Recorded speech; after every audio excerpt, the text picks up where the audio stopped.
Hello दोस्तों, कैसे हैं आप सब लोग। आशा करती हैं आप स्वस्थ हैं, तन से मन से धन से। आपको ढेर सारी शुभकामनाएं कि आपने अच्छे आने वाले दिनों के लिए सपने संजोए हैं, और ढेर सारी बधाइयाँ जो भी अचीवमेंट्स आपने अपने जीवन में अपनी कड़ी मेहनत कड़े संघर्षों के बाद हासिल किए। और बहुत बहुत धन्यवाद कि आप अपने दिन को रोज़ पॉजिटिवली जीते हैं। हमको किसी की बुराई क्यों नहीं करना चाहिए, इसका एक बहुत बड़ा कारण है कि आप समझिए बुराई इस तरीके से है, कोई बैड स्मेल, और हमारा मुंह कैसा है, स्प्रे की पूरा दिमाग, हमारा पूरा शरीर है स्प्रे की बोतल, और जहाँ से स्प्रे करते हैं वो वाला पोर्शन हो गया हमारा मुंह। हम किसी की बुराई करने जाते हैं तो हम बैड स्मेल ही स्प्रे करके आते हैं, क्योंकि उस स्मेल से देखिए फ्रेगरेंस है तो उससे भी अच्छा फील होता है, दिन अच्छा लगता है। कोई हमारे पास बैठता है तो हमको अच्छा लगता है, हम किसी के पास बैठते हैं तो वो उसको अच्छा लगता है।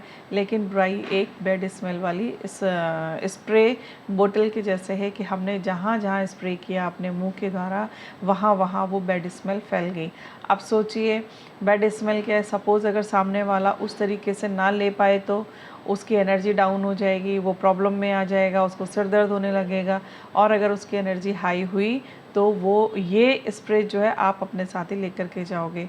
और आपने बूमरंग इफ़ेक्ट के बारे में सुना होगा कि हम जितनी स्पीड से कोई चीज़ फेंकते हैं वो उसके 50 गुना, 100 गुना, 1000 गुना स्पीड से हमारी तरफ वापस आती है। तो जब हम किसी की बुराई कर रहे हैं तो पहले तो आप तैयार हो जाइए कि आपकी बुराई करने वाले 100 लोग अभी बाहर रेडी हो गए हैं, क्योंकि आपने एक बुराई सुनने वाले को यहाँ पर तैयार किया है। जैसे ही आपने बुराई शुरू करना किया, आपका खुद की एनर्जी जो है, एनर्जी लेवल डाउन होना शुरू हो गया, और सामने वाले का तो डाउन होगा ही होगा। तो आपने दो काम कर लिए, एक तो सामने वाले की एनर्जी भी डाउन की, अपनी भी एनर्जी डाउन की, और सबसे बड़ी बात आपने अपना नेगेटिव कर्मा जनरेट कर लिया। आप बुराई को इस तरीके से भी समझ सकते हैं कि वो एक गोबर का ढेर है, वो एक गंदगी का ढेर है, वो एक डस्टबिन में पड़ा हुआ कोई ऐसी सड़ी हुई चीज़ है जिसको आप जगह जगह बांटते फिरते हैं। अब आप सोचिए कि आप एक दिन में कितनी बार इस गंदी चीज़ को, इस सड़े हुए गोबर को कहाँ कहाँ बांटते फिरते हैं। यानी कि कहने का सीधा सा मतलब है कि अगर आप अपने आप को डस्टबिन मान करके चलते हैं तो डस्टबिन में बुराइयों का ढेर भी होता है, वो एक गोबर की सड़ांध भी होती है। और इस सड़ांध को आप किस किस को पकड़ाते रहेंगे ये आप खुद ही काउंट कर लीजिए। फिर उसके बाद जब आप समेट के आएंगे इन सब चीज़ों को, अब आप ये सोचिए कि आपने तो एक को दिया था, लेकिन नेगेटिव कर्मा के अनुसार आपने पता नहीं कितने लोगों को रेडी कर दिया। अब उनके पास से थोड़ा थोड़ा थोड़ा थोड़ा करके इकट्ठा हो गया, और अब ये जब आपके ऊपर आएगा तो आप इसे बर्दाश्त भी नहीं कर पाएंगे, ये 100% है।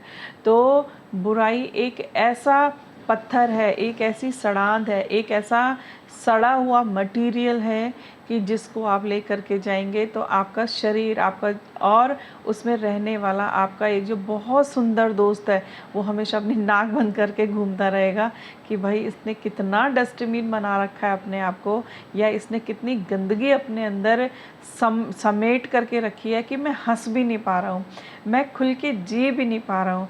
तो अपने उस दोस्त का ख्याल कीजिए, अपने उस दोस्त का ख्याल कर जब आप रखने लगेंगे, उसका ध्यान रखने लगेंगे, तब आपको समझ में आ गया कि मेरा वो दोस्त कितना प्यारा है, कितना सुंदर है, जिसके खुश रहने से ही मैं खुश रह सकता हूँ। ठीक है दोस्तों, थैंक यू।